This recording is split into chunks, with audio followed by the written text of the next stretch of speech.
Welcome to Order from Ashes, the podcast where the Century Foundation brings its progressive take to international affairs and American foreign policy.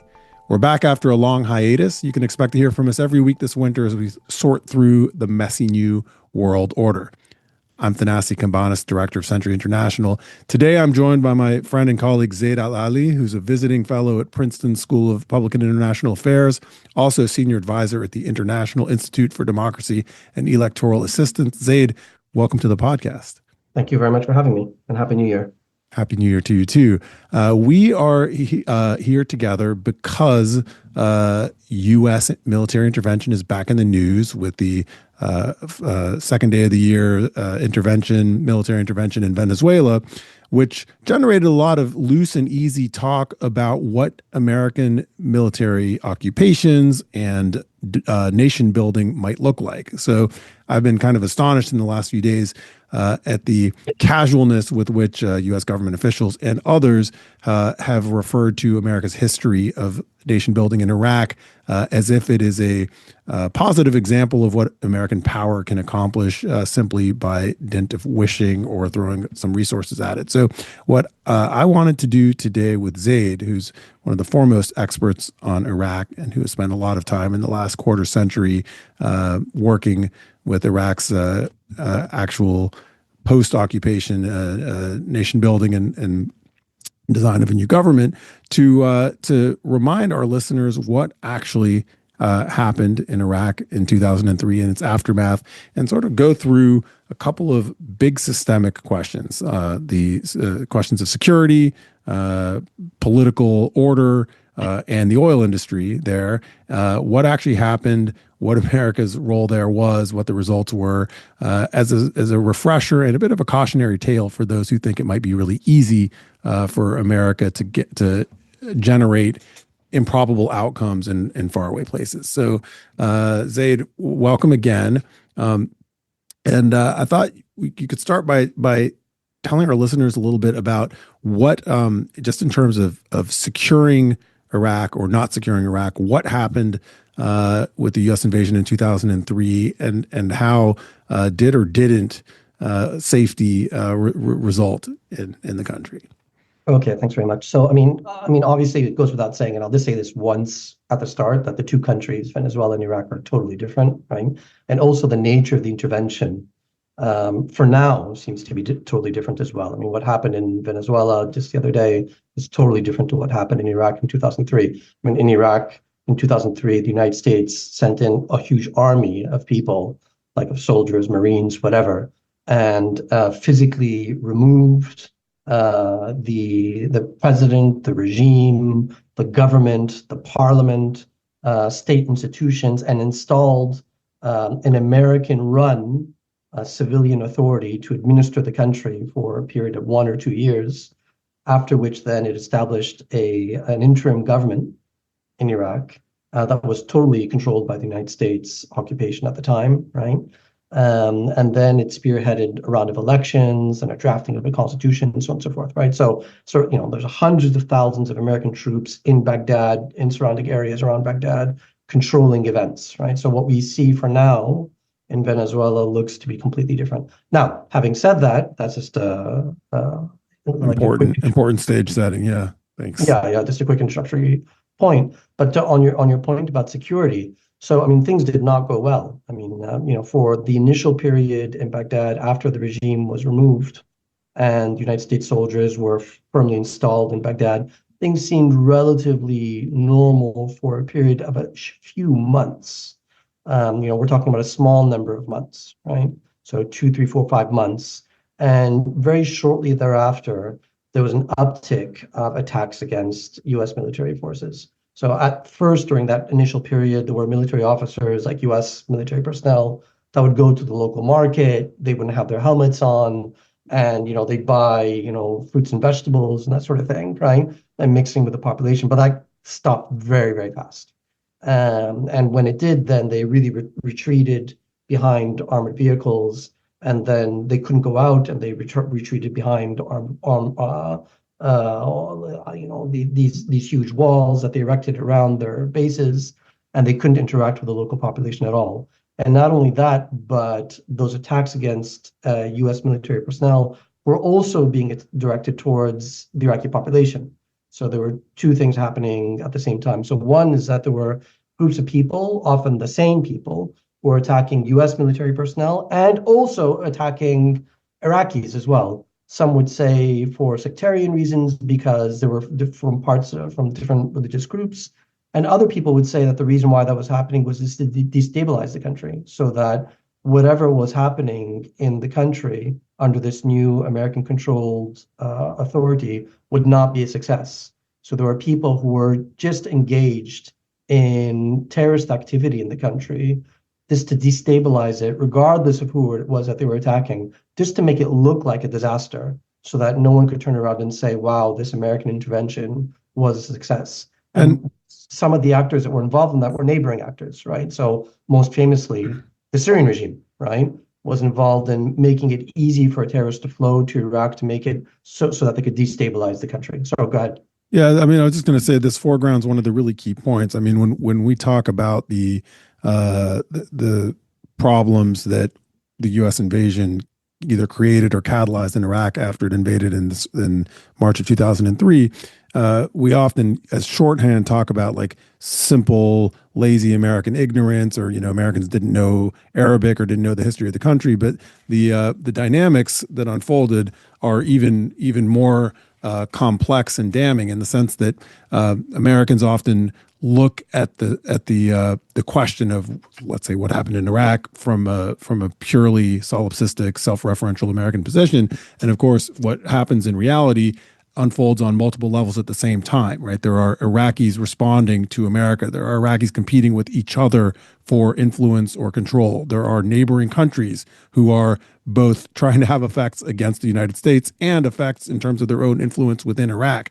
And these levels happen in every country at all times, right? And so there's the story that U.S. policymakers often tell acts as if there's like just two characters in the story, the U.S. and Iraq. And in reality, there are a multiplicity of very consequential characters. And as you were just saying, I mean, you can have a group like Al Qaeda in Iraq, which wants to strike at Americans, also wants to strike at Iraqis. It considers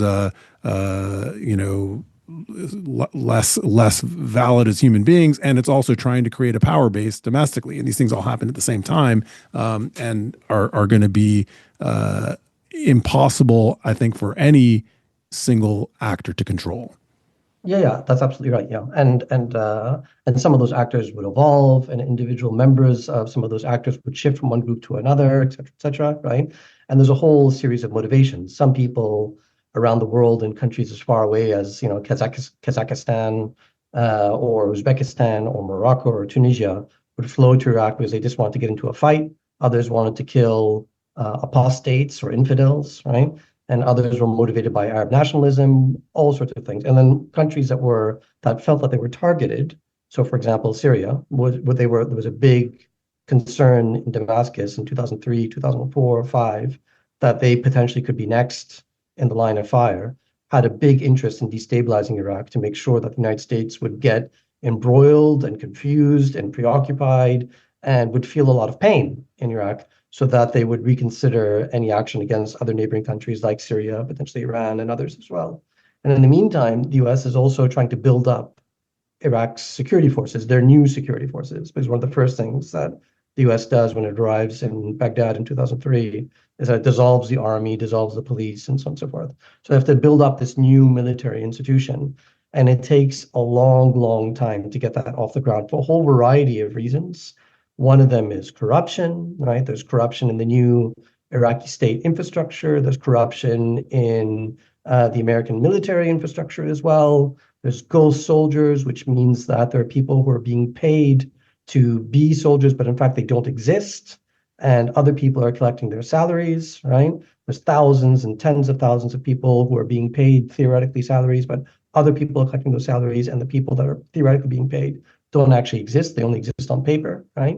Military equipment that's being procured isn't being delivered. Some of it's being stolen. Some of it's defective. And also there's a lack of motivation in these security forces as well.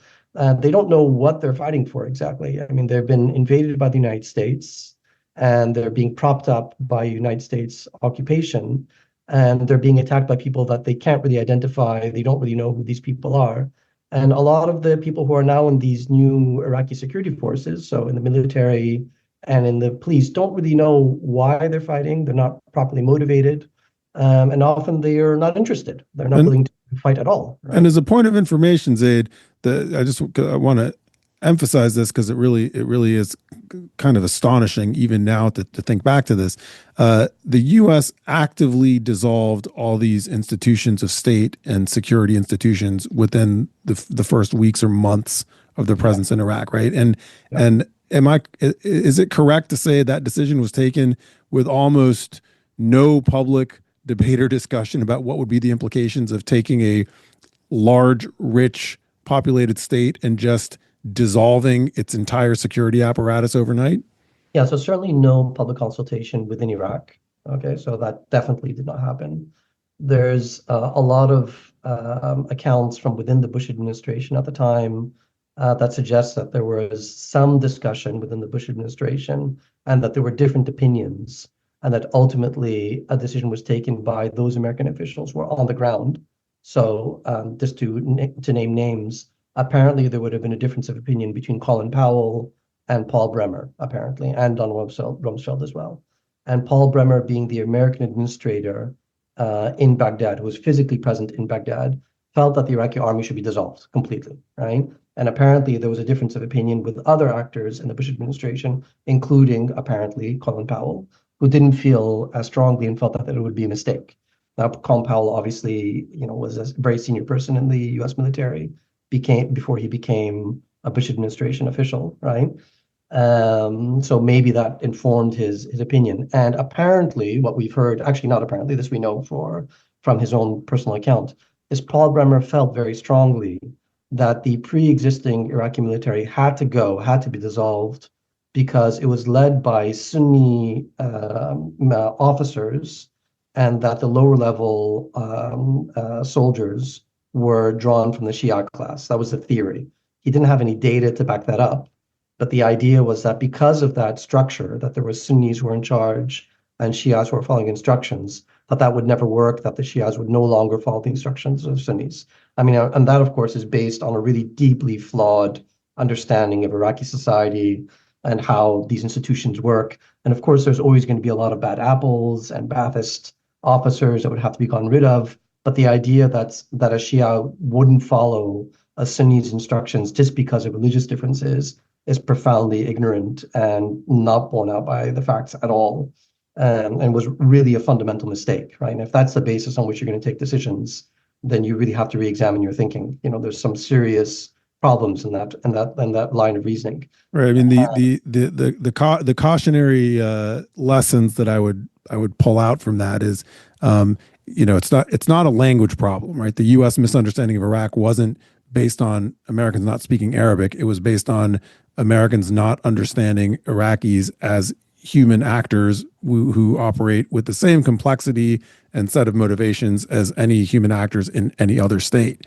And that kind of misapprehension also emphasizes that people, wherever they are, tend to have nationalist loyalties, communal loyalties, political ideologies all at the same time. And Iraqis, just as people anywhere, could be capable of not liking their dictator, Saddam Hussein, and also not liking the foreign power that has invaded their country and toppled the dictator they didn't like. This is like a simple set of antinomies that people can hold, in which policymakers who tried to occupy Iraq seem to have just wished away when they took over the country.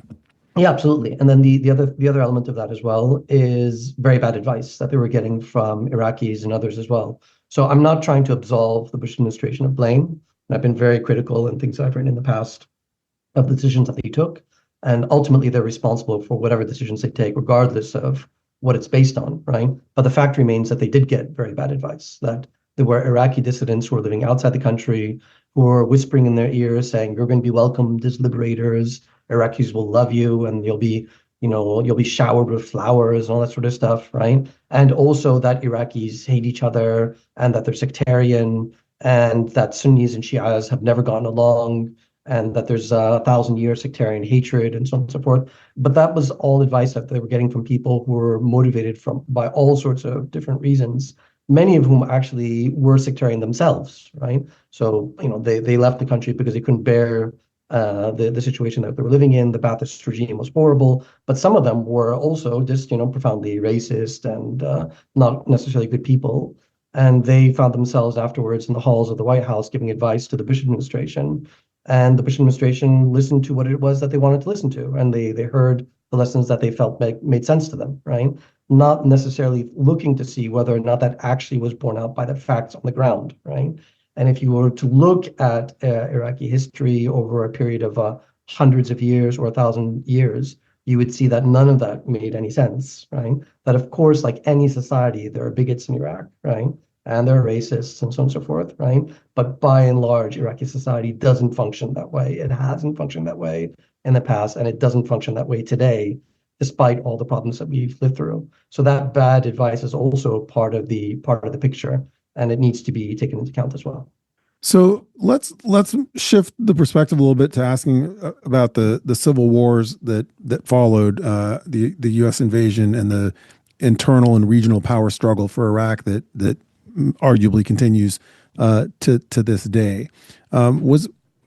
Why did that unfold, and was it an inevitable consequence of the U.S. destroying the existing regime? Was there any way? Was there any way from your study of what happened in Iraq that you could imagine Saddam having been deposed without the chaos that followed?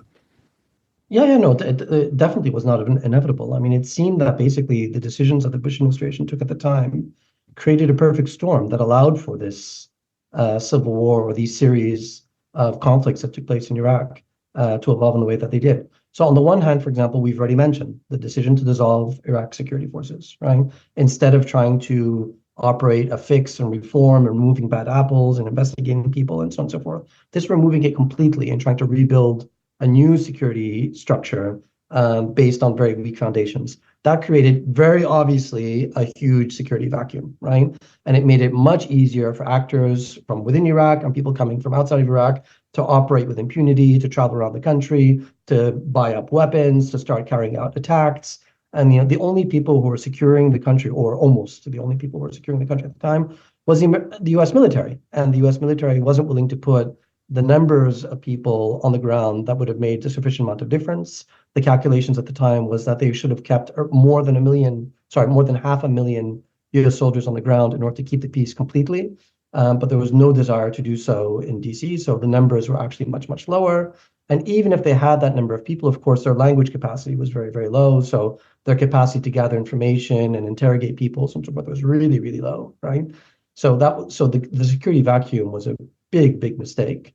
Not only was there a vacuum, but also you're putting a lot of people off the payroll, right? Which means that it's much easier for those people to be picked up by terrorist groups, which are otherwise very well funded. So terrorist groups were then roaming around the country, finding people who used to be in the military or in the police and who are now unemployed and have financial needs of their own. And it's very easy to pick them up. They know how to use weapons, they know how to use explosives, and it's very easy to pick them up and to get them to join the ranks of a variety of armed groups or terrorist groups or whatever, right? And then there's all sorts of other mistakes that are taking place. So including, for example, torture allegations. I mean, they're not really allegations, they're proven. But there was a whole series of incidents that took place, including most famously the ones in Abu Ghraib, where U.S. soldiers were caught torturing and sexually assaulting Iraqi detainees, which really pissed off people no end. And there's, by the way, lots now of documented evidence of many other places and cases where there was murder of civilians, torture, sexual violence, and other really unconscionable abuses by American forces of Iraqi civilians. Yeah, really horrible stuff like that, right? So I don't want to go into all the details, but the most ones that are most documented and are publicly accepted. I mean, people can check it online if they've forgotten or if they weren't aware of it at the time. But it's pretty horrible stuff. And that, obviously was not good for Iraqi public opinion. And then perhaps most importantly, at least for me, right, as a lawyer and someone who worked with government and parliament, et cetera, is the allies that the U.S. decided to work with in Baghdad, right? I mean, and the people that they installed as the leaders, political leaders of the country, right? So, they started in 2003 and it lasted for years and years and years. But some of the people that the U.S. decided should be the leaders of Iraq going forward were really awful people, like really horrible people. It's not just that some of these people were like racist and sectarian and corrupt, but they were really incompetent as well, like totally incompetent. It's just amazing to me if you look at the amount of vetting that goes into the selection of, relatively minor positions in DC. And then you look at the process that the US used to decide who would lead Iraq in 2003, 2004, 5, 6. I mean, there was basically no meaningful process. They would look at someone, and just remember one or two things that they said, oh, I really like that comment. That seemed to me as an indication that this person's a good person. So that person should be prime minister of the country, right? The most important position in the country for a period of years, right? Not thinking at all, well, what has this person actually done for the past 20 years? Where were they based? What were they doing, right? How many people did they actually govern or administer or organize, right? And a lot of these people, the answer was none, no prior experience in government. And suddenly they're not ministers, they're prime ministers, right? Governing, a government operation that has hundreds of thousands of people working for them, administering budgets of tens of billions of dollars, eventually reaching over $100 billion per year, right? And so it's not just that they're corrupt and that they're mean people, but they're also deeply incompetent, like really running the country into the ground, eventually leading to such a huge security vacuum in 2012, 2013, that a small fighting force called ISIS, right, the Islamic State in Iraq and Syria, is able to occupy a third of the country in just a few days, right? Just like completely running over Mosul, which is a city of 2 million people, going almost as far as Baghdad, taking over all of Anbar province, almost all of Salahuddin province in just a few days. And this is despite the fact that the Iraqi state by itself, right, not even counting American money, right, the Iraqi state by itself had spent $100 billion on its security services from 2003 to 2012, $100 billion, right? And yet just Which should have bought some amount of power, right? I mean, unbelievable, just like unbelievable stuff. They didn't put up a fight at all. I mean, ISIS took over Tikrit in 30 minutes, right? Tikrit is a city of 150,000 people. And it's just basically like one highway, easily defensible, right? If you just had a few armored vehicles, a couple of helicopters, there's no way that ISIS could have penetrated that. And yet they weren't even able to guard those towns, right? Leading to the deaths of tens of thousands of people. More than 1,000 people were killed in one day in Tikrit. Their bodies were dumped in the river. Really horrible, horrible stuff. So, I mean, basically, just to go back to your question, I mean, there's a whole series of reasons why things happened the way that they did. But the worst of it, in my view, was the decision to put really terrible administrators at the helm of the country, right?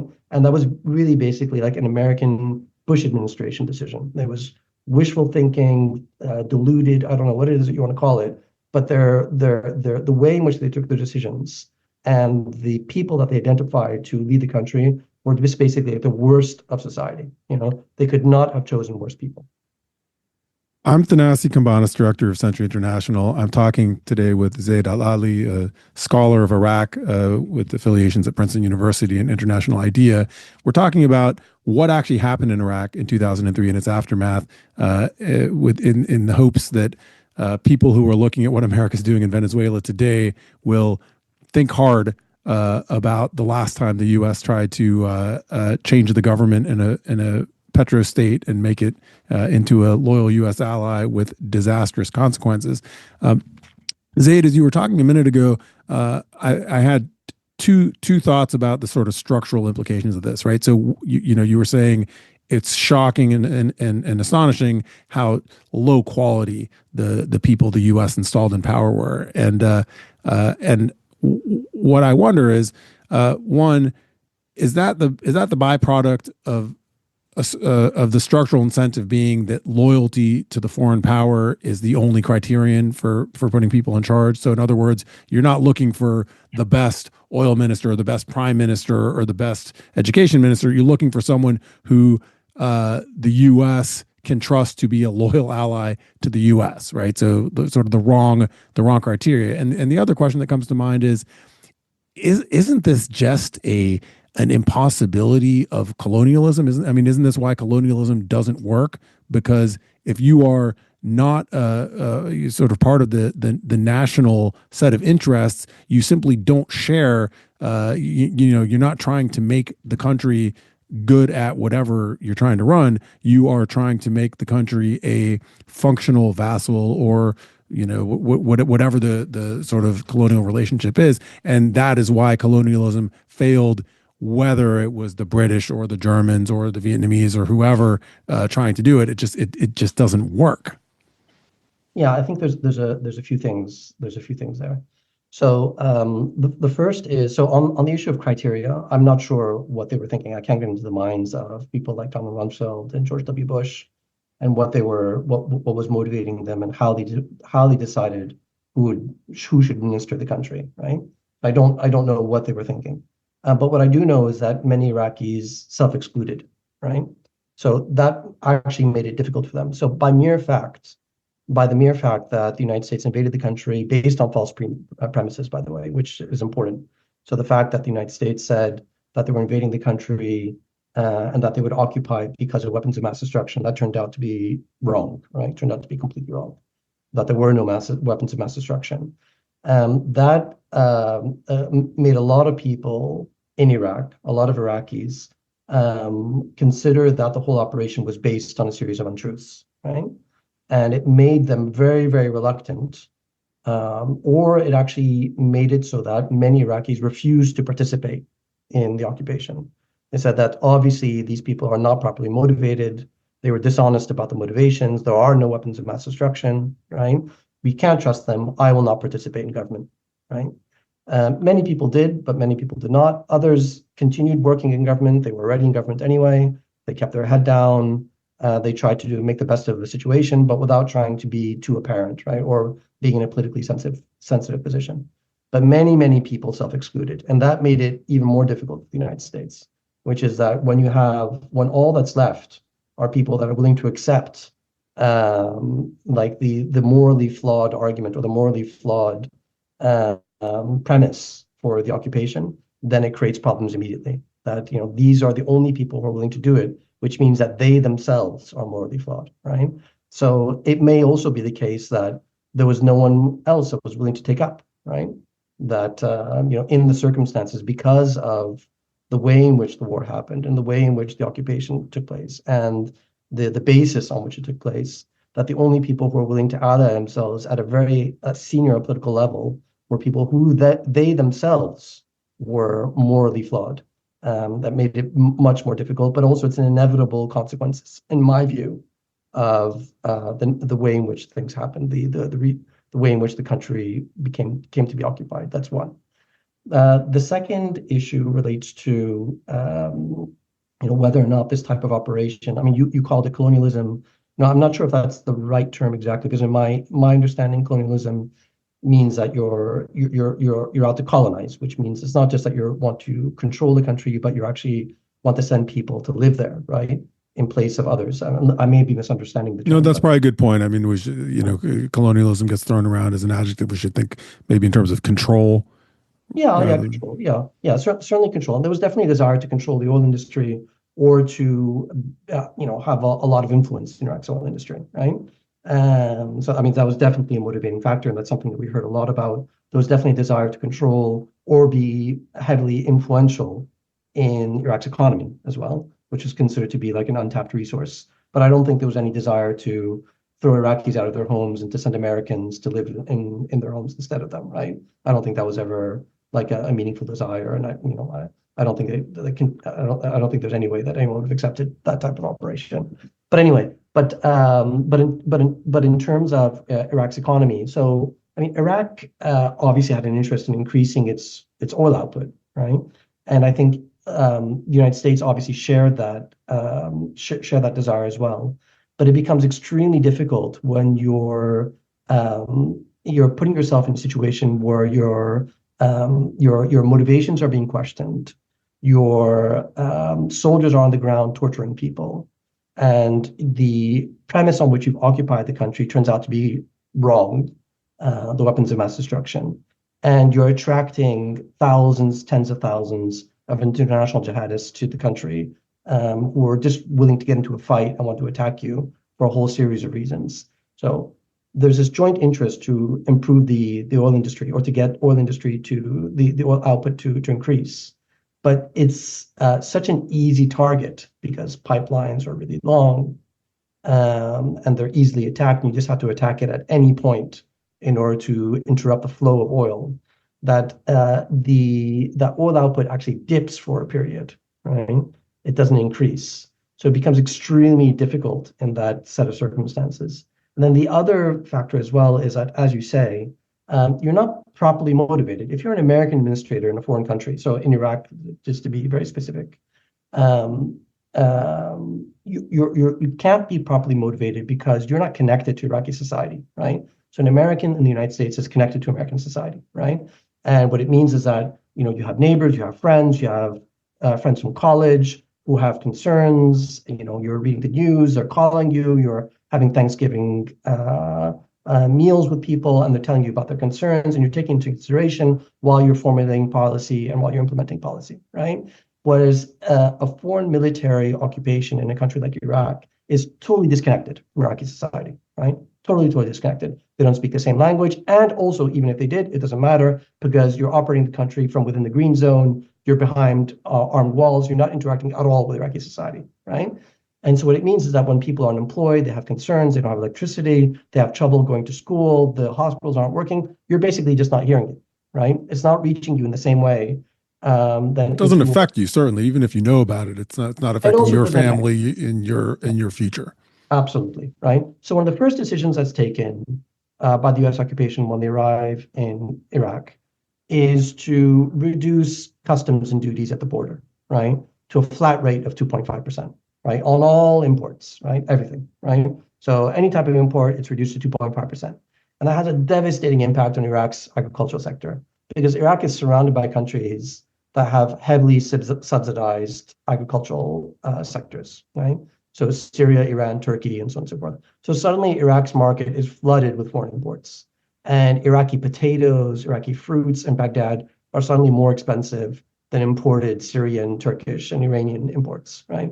And all these guys who work in the agricultural sector, who've basically been farmers for generations, suddenly can't sell their produce and they're out of work, right?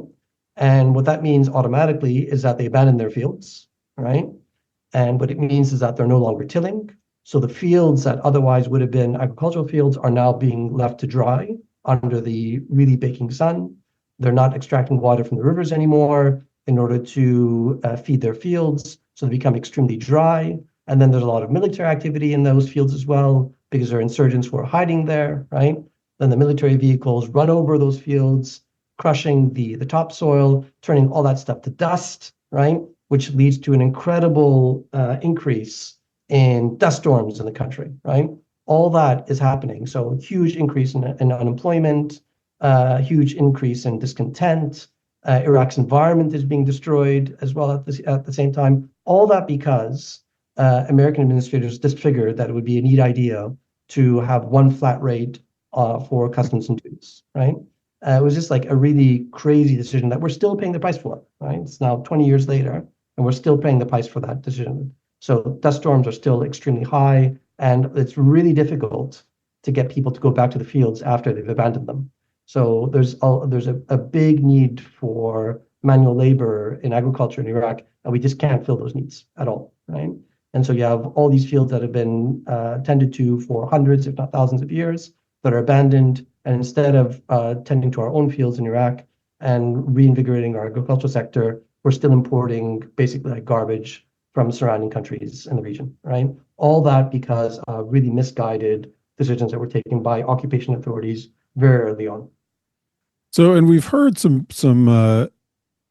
in my view, kind of offensive. But anyway, some very casual comments from President Trump about how the mistake was not taking the oil, and at this time the U.S. is going to take the oil. So I want to interrogate that a little with you, and you bring a special perspective to this too, because not only are you a scholar of Iraq, but you also have a background in the oil and gas industry. So you have a rare overlap of knowledge, which I think is very useful. So tell us, how, you know, how an oil industry works, how the oil industry in Iraq specifically worked, and why it was so hard and so slow to increase the productivity of oil after 2003. I mean, the Iraqi oil industry was in a bad state in 2003, right? So, I mean, after Saddam Hussein took over power in 1979, he immediately went to war with Iran. And there was a lot of exchange of missiles between Iraq and Iran, in which one side was targeting the other side's oil industry to trying to inflict economic pain. That war ended in 1988.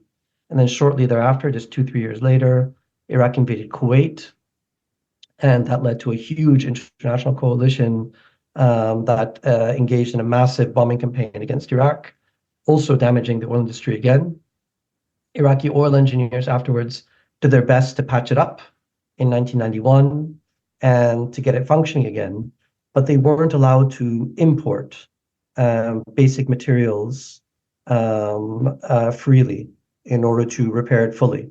So Iraq was subjected to a very heavy sanctions program, international sanctions program, from 1990 all the way to 2003. And during that period, anything that Iraq wanted to import was subject to review by a United Nations panel, which was controlled by the United States and the United Kingdom. And whenever it wanted to import materials for the oil industry, it would be reviewed and often rejected. So basically, the oil industry was just like limping for a long period of time. There was a period in the 1970s where oil production peaked, where Iraq was exporting around about 3.5 million barrels a day, right? And then it declined immediately after the war in Iran started at the end of the 70s, right? And then what you're talking about is in 2002, 2003, so at the eve of the start of the war or the invasion, the US invasion of Iraq, the oil industry was producing around about 1.5, right?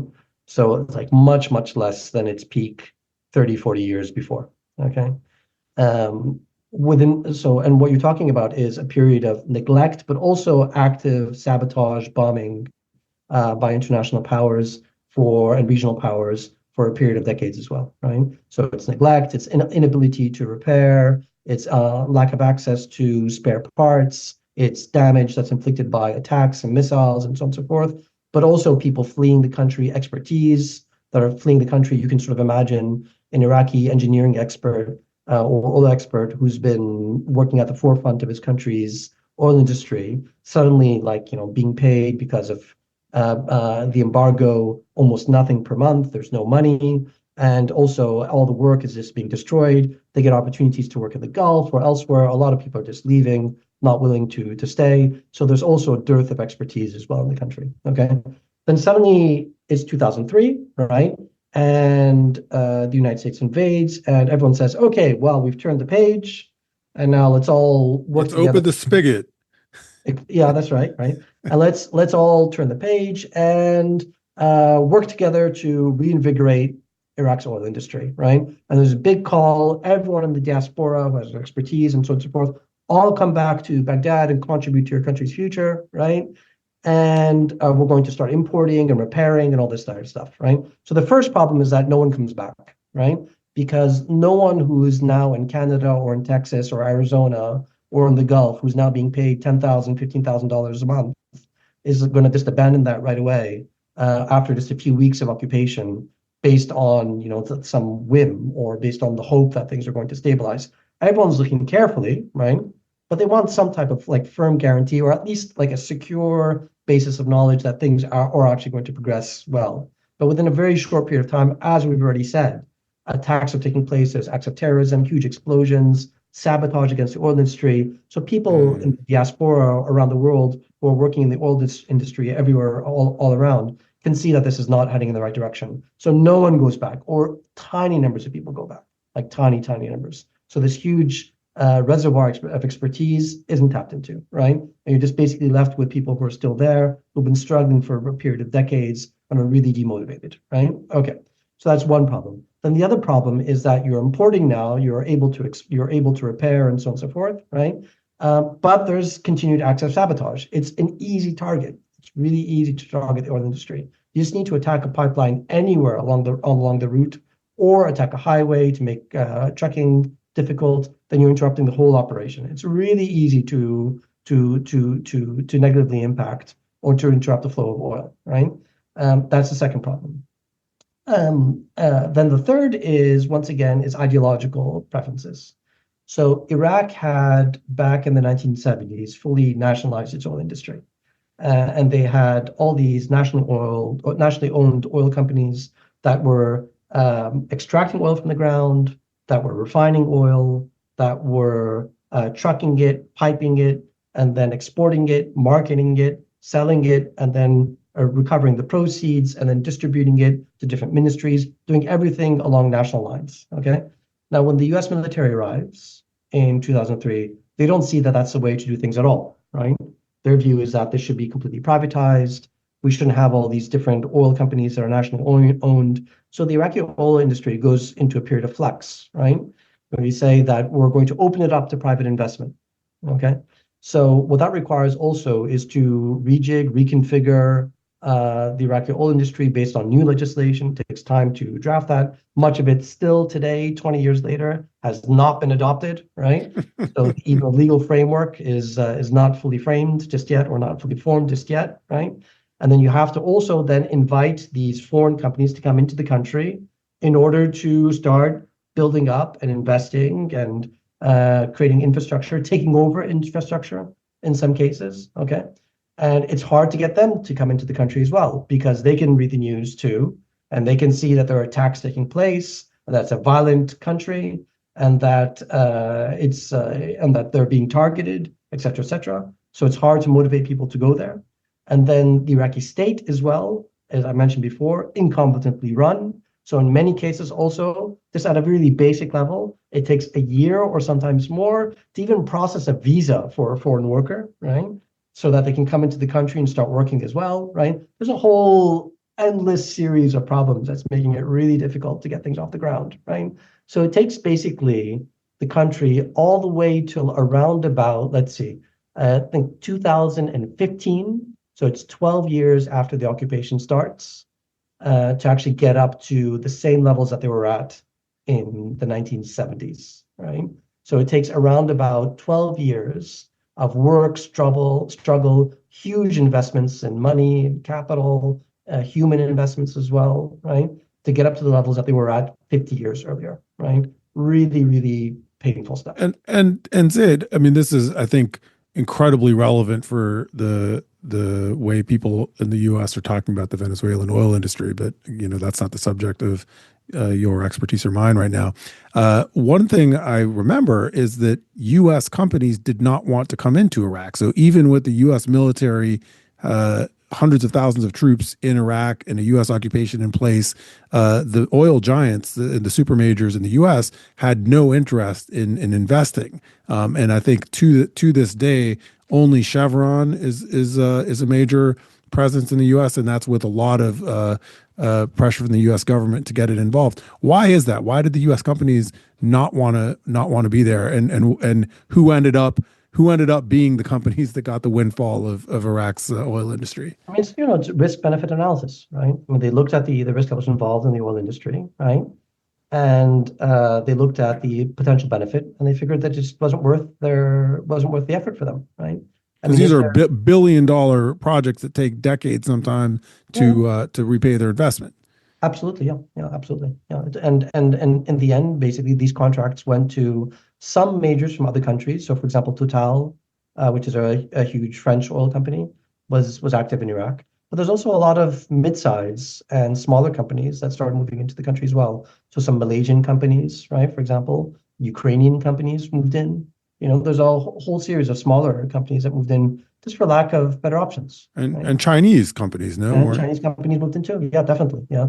And the Chinese, they also figured that the risk for them was lower because they figured that there would be less willingness to attack a Chinese company simply because China is not a politically relevant actor in Iraq. And actually, I don't know if you've noticed this in your most recent trips to Baghdad, but now there's like massive construction projects that are ongoing in the center of Baghdad, and you have Chinese workers that are walking around in the street, with hard hats and no protection and feeling totally confident. There's Chinese hotels in Baghdad now. There's Chinese restaurants as well. I don't want to overstate it. There aren't tons of them, but it's definitely there, right?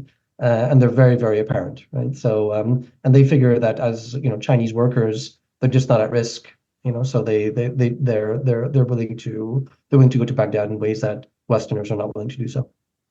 Yeah, and I mean, I think the parallels are stark for Venezuela because we have I mean, in Iraq we have a country that has a long socialist history. Nationalized the oil industry, I think multiple times, and today still runs the oil industry as ultimately as a national national project, which most oil producing countries do, right? So the sort of U.S. fantasy of free market oil is not a reality for most of the major countries that have major oil reserves around the world. And the other piece of this is that seems very relevant is decades of underinvestment in partly as the result of national mismanagement, partly as the result of embargo, takes in Iraq's case, you said 12 years to begin to reverse, and that's in circumstances where both for good and for ill, the existing institutions of state had been completely dissolved. I imagine that process would take longer in a situation in which the old ways and old institutions survive, which makes for more continuity, but also more ability to slow roll change. Yeah, I mean, potentially, I don't know enough about Venezuela to make any comments about that. But also, I should say, I mean, part of the parallel as well is that in Iraq, the regime is certainly gone, right? And thankfully, right, that's like definitely like one of the positive byproducts of the occupations that we did get rid of the Ba'athist regime, which is terrific, right? But the mindset isn't fully gone, right? That's the one problem is that there's a certain way of thinking, a certain way of doing things that existed in Iraq for decades, and part of that mindset survives today. That's part of one problem, and the other problem as well is corruption, right? I mean, a lot of Iraqis who were at the helm, who were in charge of the country, and who remain in charge of the country, were motivated not by good or trying to do the best for their country, but were motivated by wealth. And when they want to engage in, for example, multi-billion-dollar contracts with huge providers, right? It's not benign, right? They'll want something in exchange for that, and that also slows down the process and also impacts quality as well, right? The delivery afterwards is impacted when the fundamental basis for a contract is corrupt.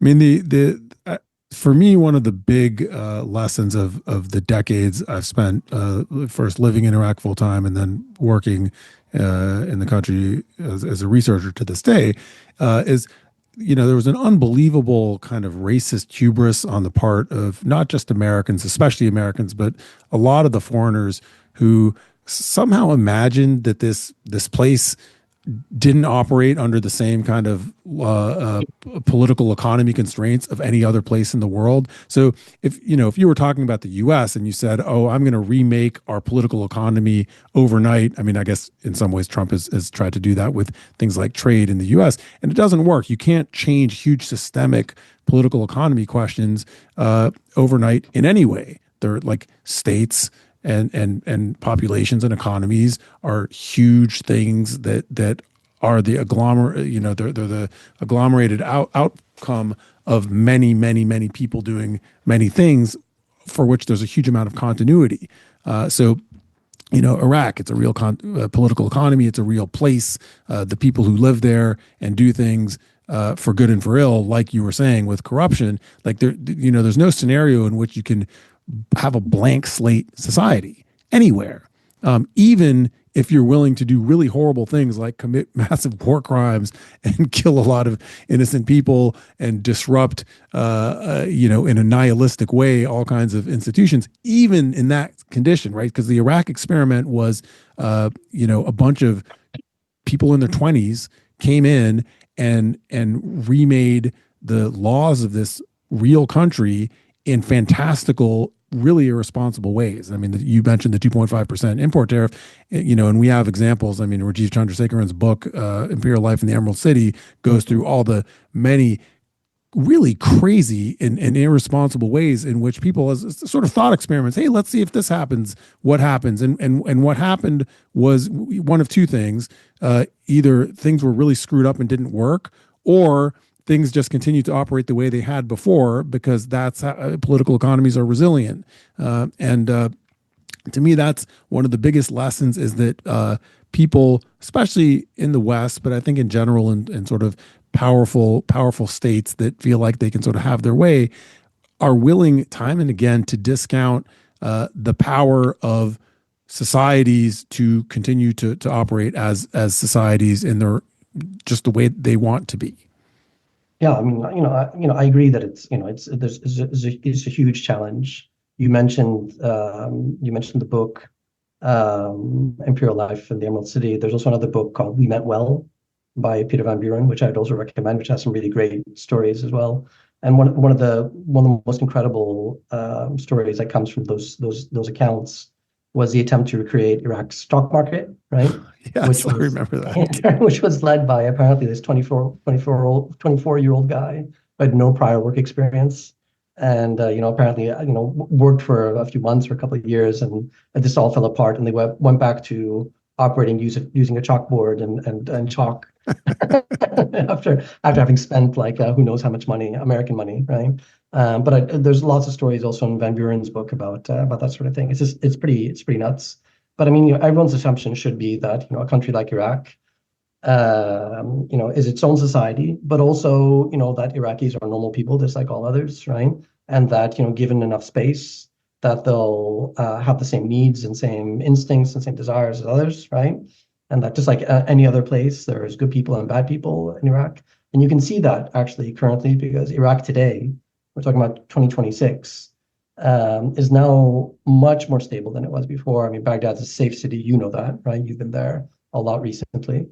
And there's a whole generation of Iraqis now who are in their early 20s who haven't experienced war, occupation, right? Or terrorism in any meaningful sense. And they're evolving in their own way and creating new ways of doing things and so on and so forth, exactly in the way that other societies would, right? And that's a good thing. That's good, right? And that people should respect that and give that it's sufficient due, right? And not make crazy assumptions about people. Like, for example, the assumption that we just kept hearing all the time back in 2003, 2004, that Sunnis and Shias hate each other and Kurds and Arabs hate each other, and that it's all artificial and there's no way that they can get along. I mean, it's obviously much more complicated than that. I mean, certainly there's bigots in any society, but the bulk of society doesn't function along those lines at all, right?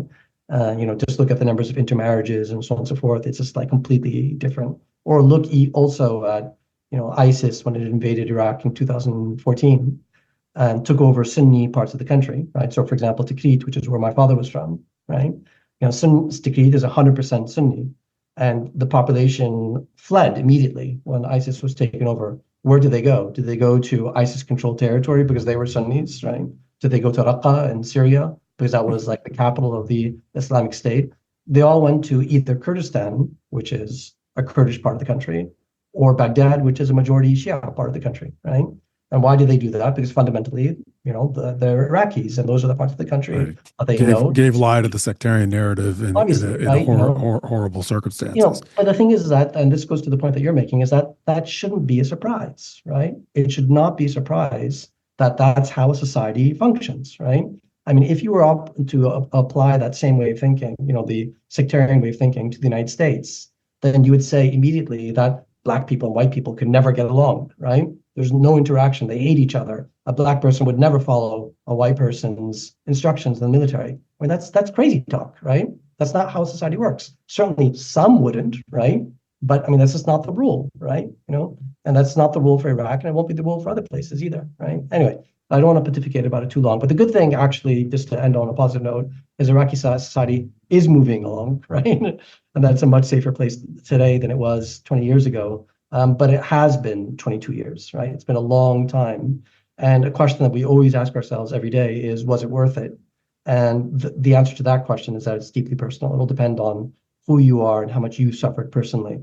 If you're an Iraqi who's lost half your family, then certainly the price isn't worth it, right? But if you're like me, right, and I nothing's happened to me, none of my family members have been killed or attacked or anything like that, then basically we're fine, right?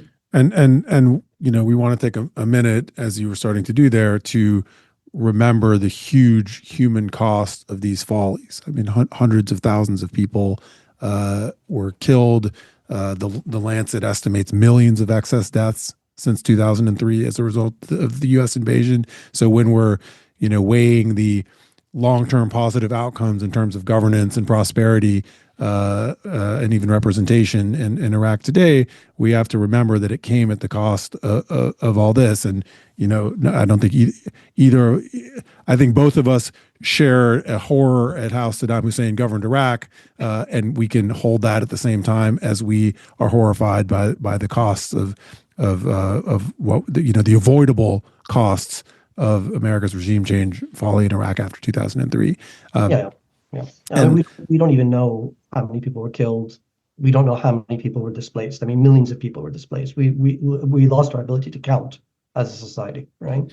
So it's pretty. And watching, I'm gonna get and by bringing a little bit back to the news in Venezuela, which is the reason why we're having this conversation about Iraq.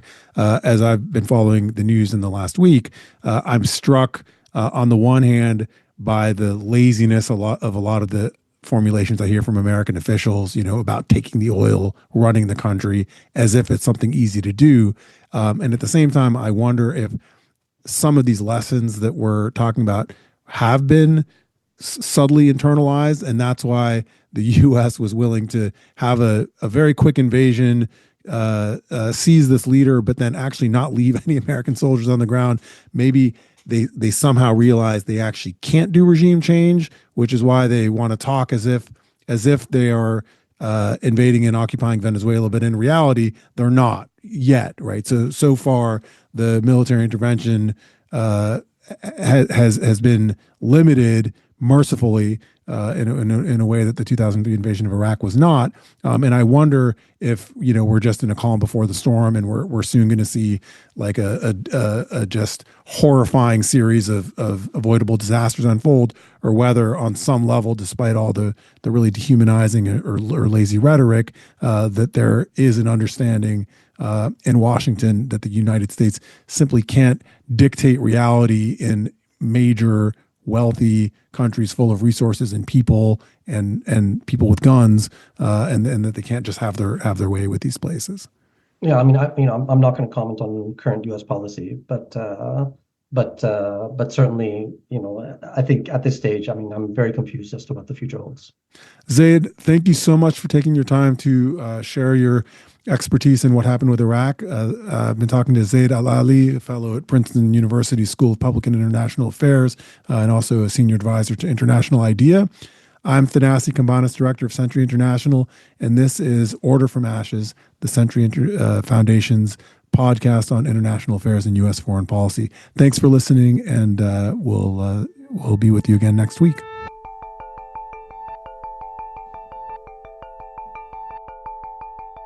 The Order from Ashes podcast has been brought to you by Century International. Our work builds on more than 100 years of commitment to international peace, security, and governance at the Century Foundation. We are independent, critical, and progressive. For more information about Century International's work, please visit tcf.org or follow us on Twitter and Facebook. We depend on audience feedback to reach new listeners. If you like what you hear, please leave a review wherever you get your podcasts.